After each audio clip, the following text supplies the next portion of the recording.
This is the video for section 15.2, 15.3, where we're going to talk about line integrals. So what are line integrals? They're integrals where you actually integrate over a curve. So for example, a straight line, but it doesn't have to be straight, even though it's called a line integral, it could be integrating along a curve. Okay, and at the end, we use that to integrate on a vector field. And the point here is, first, well, to review curves, vector valued function.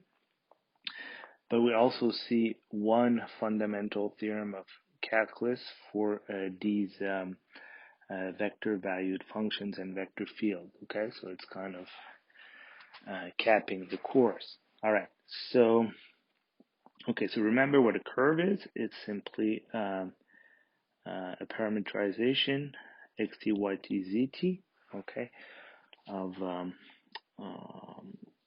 in R3 in space. So it's a function in each coordinate of a single parameter t. And we already saw a line integral actually when we computed the length of c. So remember, the length of a curve between time A and time B, okay, is simply the integral from A to B of what? Of the norm, okay, magnitude of the velocity vector, which is just the derivative with respect to each coordinate of the curve, okay? That's the velocity vector. Remember, the velocity vector is always tangent to the curve. All right, so that's already a line integral. So remember, an integral is just a sum at the end of the day, so the limit of sums. And so what we're doing here is simply sum, if you want, the small segment along the curve, and when you sum them all up, you get the length. So we're just going to slightly modify this by adding a function f. Okay, so function f is a function of space to R. Okay, so for example, think of it as it's a function of several variables that we studied. And what we're going to do is simply actually sneak in an f right here. Okay, so we're going to look at the integral from A to B, the function little f times the size of the velocity vector dt, right? And so what we're doing here, we're simply summing the values of f along the curve C, all right? And so it's really just summing the values of f along the curve C. And this part, if you wish, is simply multiplying f by the length of a small segment of the curve. Okay, so maybe I should write that. So this is length of a small segment of the curve.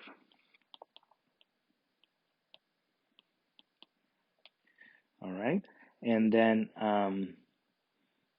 and so it's not surprising that when you sum all the segments, you get the length.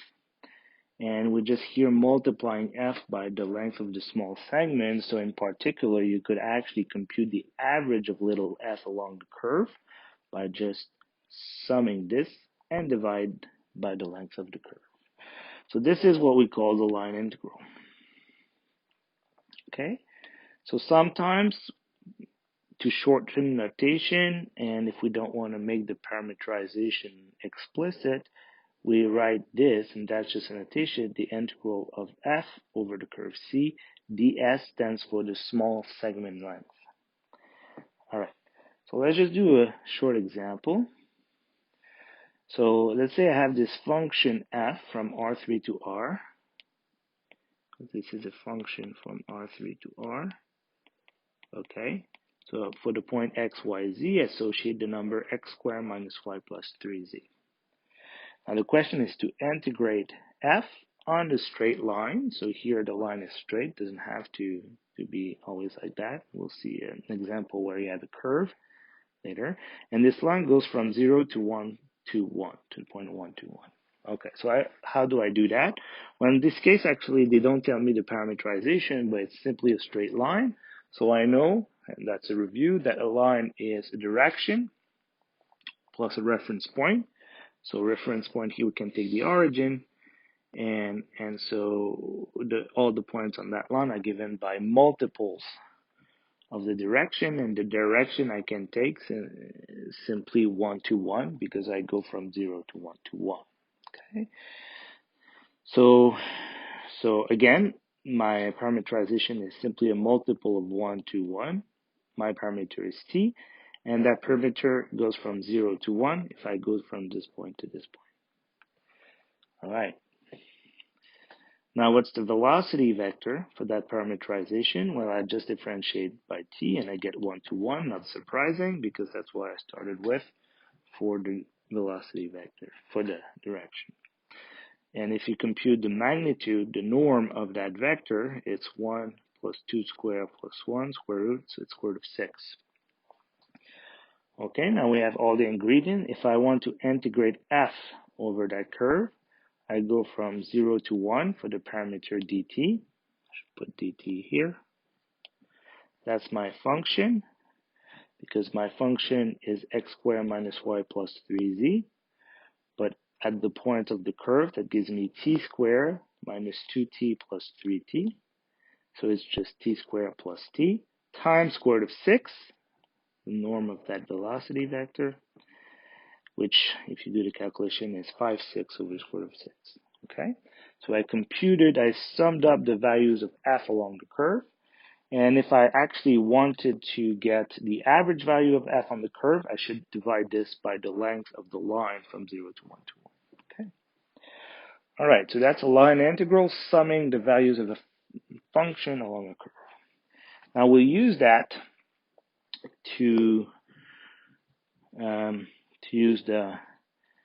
we'll use that in the context of vector field. So really the real goal here is to integrate a vector field along a curve and obtain an analog of the fundamental theorem of calculus. Okay, so what's the idea here? So you have, say, a vector space from the plane to R or space to R. Both are okay. And okay, so what's a vector field? To each point of space or the plane, I have a vector. Okay. And it's good to think of f as actually at every point I have a force. Okay, so a force has a direction and a magnitude vector. For example, like gravity. Okay. And so if I'm standing actually at a given point, say the origin, and I have this force, this vector f going down, think of it as gravity pulling me down with that direction. And let's say I have another vector v. Okay, so I can actually, the vector v will be, if you wish, the direction I'm going, or the velocity vector. I can actually look at the component of that force of f, of that vector field, in the direction of v. Okay, what is that? Well, we know, and that reviews again the concept we already saw, that's the dot product, right? I can project that f in the direction of v, okay, which is just a dot product between f and the unit vector in the direction of v, f dot v hat. Okay, so that's what we saw in the midterm. One component of f of a vector in the direction of another vector is given by the dot product. Don't forget, v has to be the unit vector. Okay, all right. And I could decompose f into, okay, direction of v and the one orthogonal to v. Remember the orthogonal decomposition, very important. Okay, so what does it have to do with line integral? Well, let's say I have a curve, so think of it as, a particle or somebody going along a curve here. Okay, so that's my trajectory. And I have a force field or vector field along the way. Okay, so I might be interested in summing up all the components of the vector field along the curve, okay? So at every point, the blue is my vector field.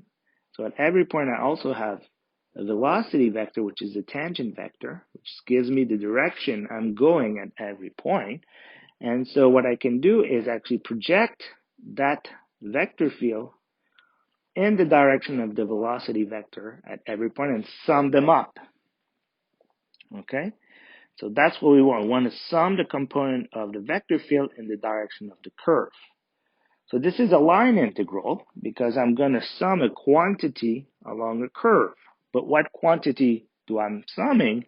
It's exactly this one, component of f in the direction of v. Okay? So if I write this down, remember the line integral we just saw. So I integrate, say, my curve is parameterized by t. So if I sum from t equals to a to from t equals to a to t equal to b, right? I have the small segment of my curve is this velocity vector times dt, the magnitude, okay? And now what is the function I'm summing along my curve? Is simply the dot product between the vector field and the normalized unit velocity vector. That is the velocity vector divided by its norm. Okay, so that's a unit vector. Okay, so I'm summing all the components of the vector field along the curve. Now there's a nice simplification, right? Because I get this guy here and this guy here. So in fact, this is much simpler. This is just f, big F, dot the velocity vector. So I can forget about these normalization and this part, okay? So that's the summing the contribution, the component of the vector field along the curve from time A to time B, okay? And again, sometimes we use the notation, the following notation. So f dot dr, integrate over C, when we don't want to make the parameterization explicit, but when you compute, this is really what you have to compute. Okay? So this kind of integral plays a role in physics. It's called the work. And the idea here, again, is think of this as a force. So for example, gravity. So if I want to actually go up, okay, from this point to say this point, okay, and I want to know how much work I have to do to go from here to there, I'm going to sum up, okay, all the component of the force. So either the force helps me or it actually impedes me, okay, and you're going to sum, okay, all these forces along my trajectory, and that will give me the work or the energy I have to spend to actually achieve that. Okay, so let's do an example. So what is important for us is actually being able to compute that. So let's say I have this vector field. Now I'm in the plane. So at the point xy, my vector is xy divided by 2, the x direction, and x squared divided by 4 in the y direction. Okay. Now the question is to compute the line integral along the two curves. And the two curves goes from the origin to the point 1, 1. So the curve 1 is simply a straight line, y equals to x, that I can parameterize by tt, from t goes from 0 to 1. And the second curve is the parabola y equals to x squared. I can parameterize by tt squared from time 0 to 1. All right, let's start by computing C1. So I want to compute the integral of C1. Now remember, the formula is the vector f times the velocity vector. So I have two things to compute. The velocity vector is simply the derivative of the parametric equation, so 1, 1 in each coordinate. And what's the vector field at the point xt, yt? Well, this is at the point xy, but I know that x equal to t and y is equal to t. So I get t squared over 2 and t squared over 4. Okay? Now I do the dot product between the two. I get 1/2 t squared plus 1/4 t squared. That's what I get here, and I just integrate over dt. So now this is a Calc 2 problem, and if you do the integral, you get 1/4. Okay, so the work I have to do to go through this vector field going from point 0 to 1, 1 is 1/4. What about C2? Well, the velocity vector is 1, 2t, because I take the derivative of this. Now the the vector field at the point x, y over 2 is x, so x times y over 2, so t cubed over 2, and x squared over 4 divided by 4 is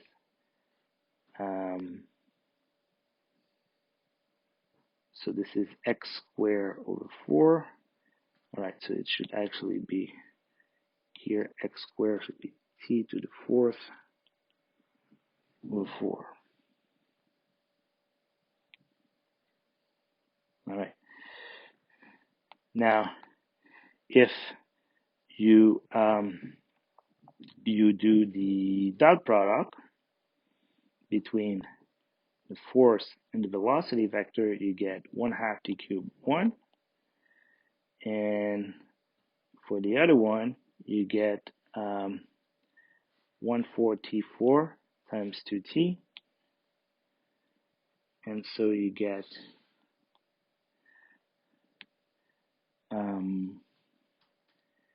so you get 1/2 t to the 5. All right, and if you do the calculation, you should get 1/4 too. Okay. So now, why do we get the same answer?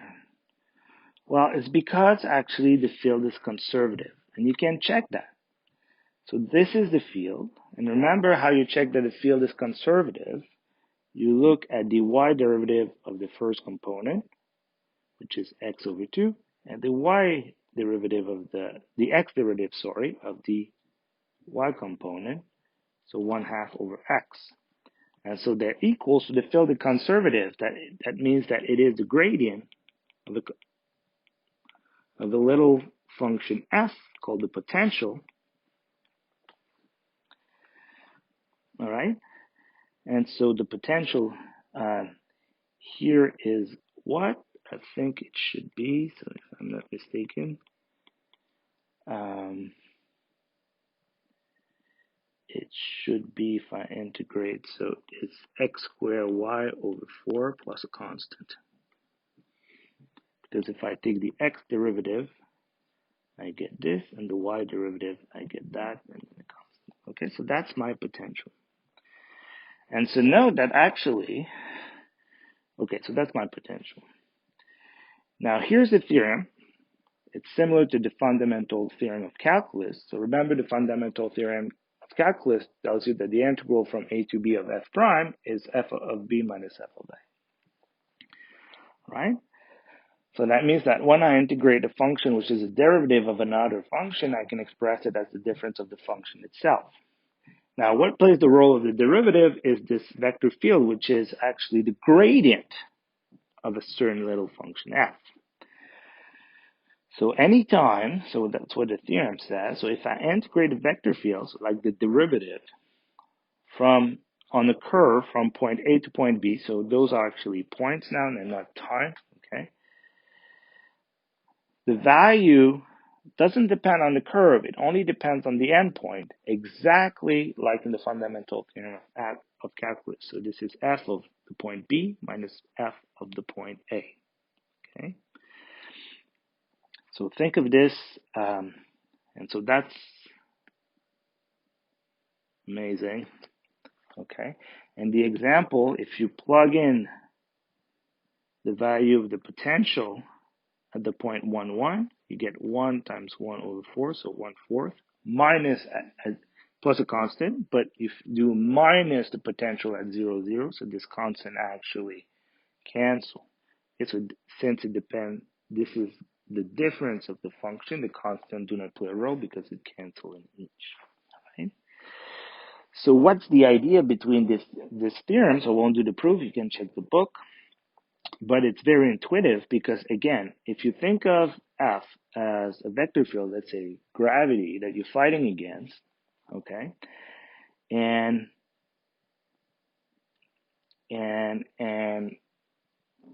this is given by the gradient of a certain potential. So think of it as a certain surface, and this is the gradient of the surface.